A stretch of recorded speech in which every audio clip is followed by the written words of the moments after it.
Vợ chồng Cố Đại Sơn nhìn theo bóng lưng quyết tuyệt của Phùng Tiểu Chân, chỉ có thể đem tất cả cơn giận trút hết lên người Trường Sinh và Cố Tiểu Anh.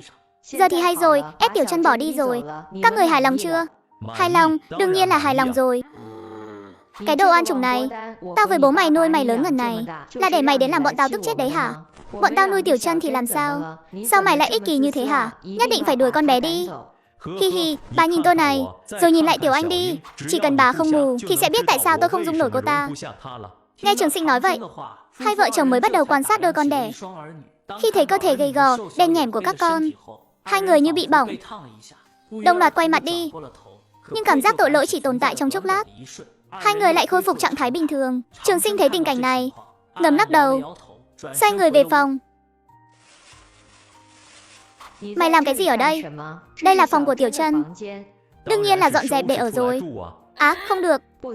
Tiểu Chân vừa đi mày đã chiếm phòng của nó, để dân làng biết được, lại chẳng bàn tán ra vào à? Hơn nữa vạn nhất Tiểu Chân quay lại, nó ở đâu? Tôi mặc kệ cô ta thích ở đâu thì ở. Hơn nữa, đây là căn phòng ông nội xây cho tôi lúc còn sống. Trước đây chỉ là cho cô ta mượn ở một thời gian thôi, sao giờ lại thành của cô ta rồi? Nhìn vẻ lạnh lùng trong mắt Trường Sinh, Triệu Chiêu đệ nhất thời sững người, há miệng định nói gì đó. Bên ngoài lại truyền đến tiếng gọi, chú thím ơi, hai người có nhà không? Cháu là Chu Phàm đây. Cháu chào chú thím. Chu Phàm là vị hôn phu của Cố Tiểu Anh. Vì danh tiếng của vợ chồng Cố Đại Sơn quá kém, với tư cách là con rể tương lai, Chu Phàm vừa tốt nghiệp đã nhận được công việc dạy học trong thôn.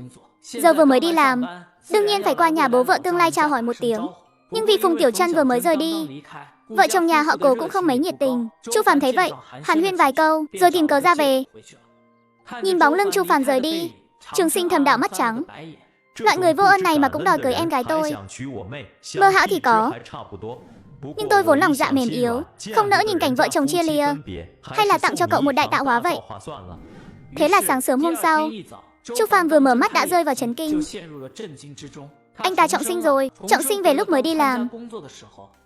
Sau khi tiếp nhận tin tức khó tin này, Chu Phàm lập tức chạy thẳng đến nhà họ Cố. Anh ta muốn đi tìm Phùng Tiểu Chân để gặp người vợ trẻ của mình.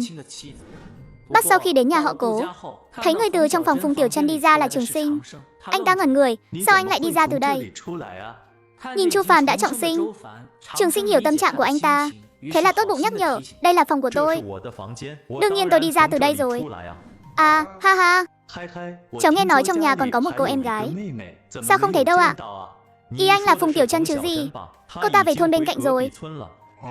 Phùng Tiểu Chân về thôn bên cạnh rồi sao? Chu Phàm tuy hơi ngạc nhiên, nhưng cũng không nghĩ nhiều. Kiếp trước vào lúc này, anh ta vẫn chưa quan tâm đến Phùng Tiểu Chân nên không biết cô ta hiện đang ở đâu. Có lẽ lúc đó cô ta cũng về thôn bên cạnh, nhưng vì vợ mình không có ở đây, Chu Phàm nói không mấy câu đã cáo từ. Phía bên kia, Phùng Tiểu Chân mà anh ta hằng mong nhớ sau khi về nhà chú họ. Cuộc sống trôi qua rất thoải mái, vợ chồng chú họ cũng rất nhiệt tình, hỏi han cô ta ân cần. Điều khiến Phùng Tiểu Chân bất ngờ hơn là ở nhà chú thím được một ngày, cô ta đã thấy anh ở ngay cổng nhà. Người chồng kiếp trước của cô ta đến Chu Phàm, vợ chồng mấy chục năm, hai người nhanh chóng bắt chuyện với nhau. Từ đó về sau, Phùng Tiểu Chân bắt đầu cuộc sống chạy đôn chạy đáo giữa hai thôn. Buổi sáng ra ngoài đến thôn Nam Hóa thăm Hoắc Trinh, buổi chiều từ thôn Nam Hóa đi ra, đi ngang qua trường tiểu học tán gẫu với Chu Phàm. Ngày tháng bận rộn đến mức không còn gì vui bằng, nhưng không quá vài ngày, Phùng Tiểu Chân đã mặt mũi sưng vù mò về nhà họ Cố. Trời đất ơi, Tiểu Chân, cháu bị làm sao thế này? Khoảnh khắc nhìn thấy Triệu Chiêu đệ, Phùng Tiểu Chân cũng không biết bị làm sao, sống mũi cay cay, sau đó bật khóc nức nở. Tiểu Chân cháu đừng khóc, có uất ức gì cứ nói với chú và thím. Chú thím nhất định sẽ đòi lại công bằng cho cháu. Chú thím định gả cháu cho một tên tàn phế trên thị trấn. Cháu không đồng ý, họ liền đánh cháu, còn nhốt cháu vào nhà củi không cho cơm ăn. Cháu phải cạy cửa trốn đi đấy ạ. Bọn họ dám đối xử với cháu như vậy sao? Cháu yên tâm, chú với thím nhất định sẽ đòi lại công bằng cho cháu. Phùng Tiểu Chân nghe chú nói vậy, trong lòng rất vui mừng. Nhưng điều cô ta không biết là lúc cô ta quay về đã bị người trong thôn nhìn thấy. Ở nông thôn chỉ có mấy chuyện hiếm lạ này thôi, một đồn 10, 10 đồn trăm, chẳng mấy chốc đã truyền đến tai Chu Phàm. Tiểu Chân, vết thương trên mặt em là sao vậy? Có phải người nhà họ Cố đánh em không? Không phải người nhà họ Cố đánh đâu. Thế là do nhà chú họ đánh à?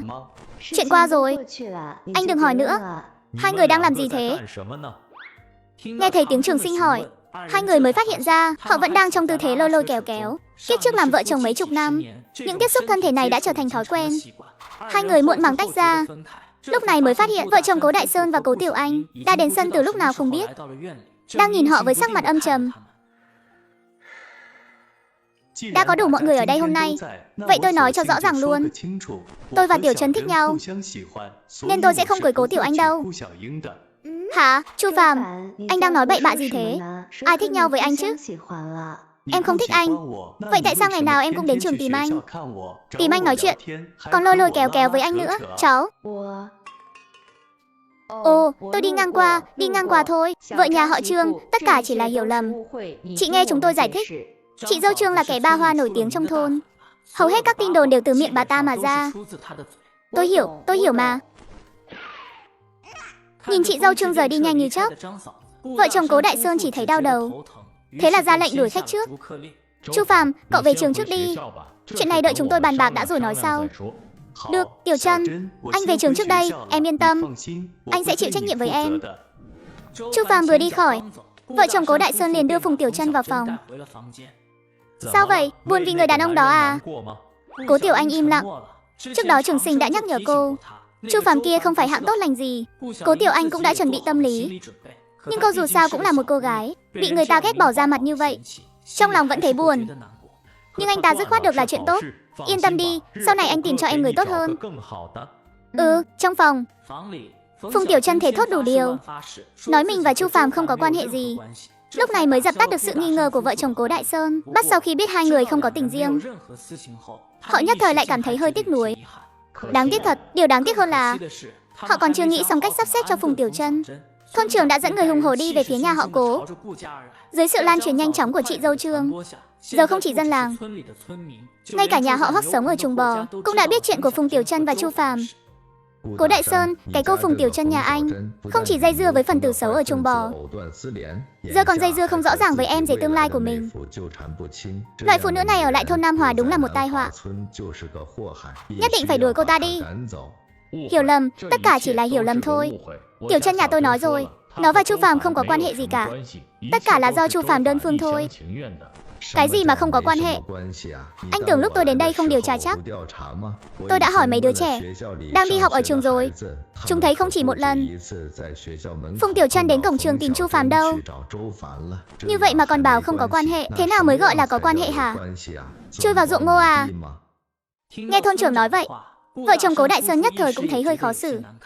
Không cần nói nhảm nữa, người phụ nữ này tuyệt đối không được ở lại thôn chúng ta.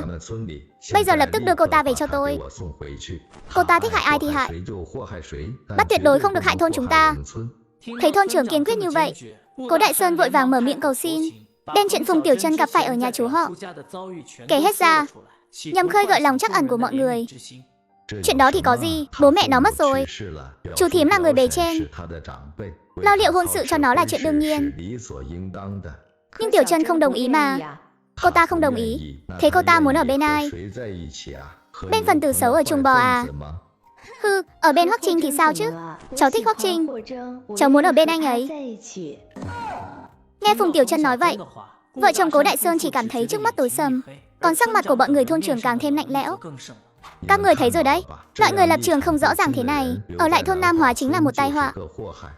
Thôn trưởng, bác đừng giận, đừng chấp nhặt với con trẻ.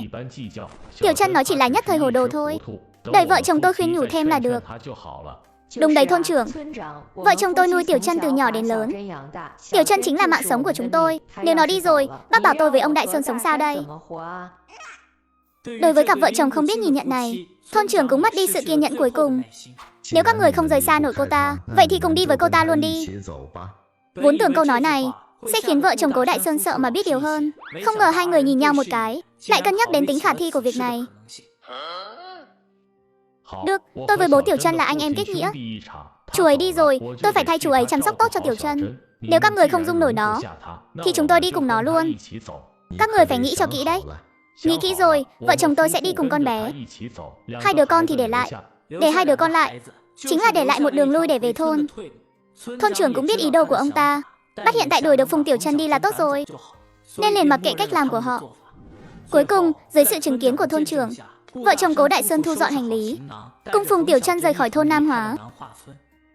Trường Sinh, bố mẹ cháu đi rồi, đây cũng coi như là chuyện tốt. Sau này hai anh em cháu chỉ cần đùm bọc lẫn nhau, ngày tháng sẽ tốt lên thôi. Có khó khăn gì cứ đến tìm bác. Cháu cảm ơn bác thôn trưởng. Nghĩ đến sự khó nhằn của chú thím Phùng Tiểu Trân, Trường Sinh biết trong một thời gian dài sắp tới, vợ chồng Cố Đại Sơn sẽ có việc để bận rộn đây. Thế là sau khi về nhà, Trường Sinh dặn dò Cố Tiểu Anh vài câu, rồi ra khỏi cửa đi thẳng lên trấn. Anh muốn đi triệt phá hang ổ của bọn buôn người trên trấn. Thứ nhất là để trả mối thù kiếp trước, thứ hai là anh cũng cần một tấm bằng khen. Sau này, nếu vợ chồng nhà họ Cố lại tạt nước bẩn lên người anh, thì tấm bằng khen của chính quyền này chính là sự đảm bảo tốt nhất cho nhân phẩm của anh. Phía bên kia, vợ chồng nhà họ Cố sau khi theo Phùng Tiểu Trân về thôn đã bắt đầu cuộc chiến với chủ thím của cô ta. Mới đầu Phùng Tiểu Trân còn rất vui vẻ, nhưng sau này ngày nào cũng cãi vã ầm ĩ, vẫn khiến Phùng Tiểu Trân mệt mỏi rã rời. Thậm chí dưới sự giám sát chung của hai gia đình, cô ta đã mấy ngày không được đi thăm Hoắc Trinh rồi. Cuộc sống như bị cầm tù, khiến Phùng Tiểu Trân nảy sinh ý định rời đi. Nhưng giờ Cố Tiểu Anh không bị lạc, Trường Sinh cũng chưa hẹo, trong tay vợ chồng nhà họ Cố cũng không có tiền bồi thường để cho cô ta lấy. Trong lúc tuyệt vọng, Phùng Tiểu Trân nghĩ đến người học sinh mà bố cô ta cứu năm đó. Nhà người học sinh đó có chút quan hệ, sau này từng lén lút tìm Phùng Tiểu Trân, hứa rằng đợi Phùng Tiểu Trân lớn lên sẽ cho cô ta một công việc chính thức để bù đắp. Kiếp trước, lúc Phùng Tiểu Trân nhận được công việc, cô ta đã chuẩn bị rời đi rồi nên đã bán công việc đó đi. Nhưng sau đó cô ta mới biết, vị trí công việc mà cô ta bán đã xảy ra tai nạn. Người mua công việc cũng đăng xuất trong tai nạn đó. Chuyện này khiến Phùng Tiểu Trân vừa hơi áy náy vừa hơi đố kỵ. Áy náy vì sự ra đi của người mua công việc, đố kỵ vì nhà máy đã bồi thường cho người nhà người quá cố một số tiền lớn. Phùng Tiểu Trân đang suy nghĩ xem có nên bán công việc cho người của kiếp trước không. Trong đầu bỗng lóe lên một tia sáng. Mình có thể đưa công việc đó cho Cố Trường Sinh mà. Thứ nhất là trong mắt người ngoài, mình cũng coi như đã báo đáp ơn nuôi dưỡng của nhà họ Cố. Thứ hai là đợi nhà máy xảy ra chuyện, mình cũng có thể nhận được tiền bồi thường của Trường Sinh. Cái đó còn nhiều hơn tiền bán công việc nhiều. Nghĩ đến đây, Phùng Tiểu Trân đầy phấn khích chạy thẳng về phía thôn Nam Hóa.